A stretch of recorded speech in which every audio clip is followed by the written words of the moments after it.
തുടരുക. ഒരു പ്രധാന വാർത്തയുടെ വിവരം കൂടി റാംഷായിൽ നിന്ന് തേടേണ്ടതുണ്ട്. മജിസ്ട്രേറ്റിന്റെ വീട്ടിൽ ഹാജരാക്കാൻ കൊണ്ടുപോയ കവർച്ചാ കേസ് പ്രതികൾ പോലീസ് കസ്റ്റഡിയിൽ നിന്ന് ചാടിപ്പോയി. എന്നാൽ മണിക്കൂറുകൾക്കുള്ളിൽ പ്രതികളിൽ ഒരാൾ പോലീസിന്റെ വലയിലായി. പത്തനംതിട്ട സ്വദേശി റസൽ, ആലപ്പുഴ സ്വദേശി സൂരജ് എന്നിവരാണ് കടവന്ത്ര പോലീസ് കസ്റ്റഡിയിൽ നിന്ന് ചാടിപ്പോയത്. ചേന്നമംഗലം പാലത്തിന് മുകളിൽ നിന്ന് പുഴയിലേക്ക് ചാടിയ സൂരജിനെ മണിക്കൂറുകൾക്കുള്ളിൽ പോലീസ് വലയിലാക്കിയിട്ടുണ്ട്.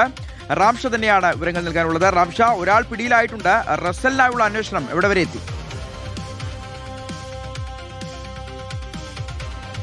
ഇയാൾക്ക് വേണ്ടിയുള്ള അന്വേഷണം ഇപ്പോൾ പോലീസ് ഊർജിതമായി നടക്കുകയാണ്.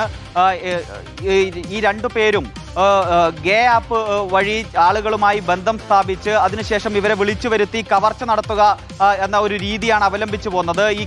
ഇങ്ങനെയാണ് ഇവർ കേസിൽ പ്രതികളാകുന്നത്. അറസ്റ്റ് ചെയ്തതിന് ശേഷം മജിസ്ട്രേറ്റിന് മുന്നിൽ ഹാജരാക്കുന്നതിന് വേണ്ടിയാണ് ഇന്ന് വൈകുന്നേരം ഒരു 5:45 കൂടി ഇവരെ കൊണ്ടുപോകുന്നത്. അങ്ങനെ മജിസ്ട്രേറ്റിന് മുന്നിൽ ഹാജരാക്കി തിരിച്ചു വരുന്ന വഴിയിലാണ് ഇവർ വാഹനത്തിൽ കയറ്റുന്നതിനിടയിലാണ് ഇവർ പോലീസിൽ നിന്നും രക്ഷപ്പെട്ട് ഓടുന്നത്. അങ്ങനെ ഇതിൽ ഒരാൾ പുഴയിലേക്ക് എടുത്തു ചാടുന്നു, മറ്റൊരാൾ ഓടി രക്ഷപ്പെടുകയും ചെയ്തിട്ടുണ്ട്.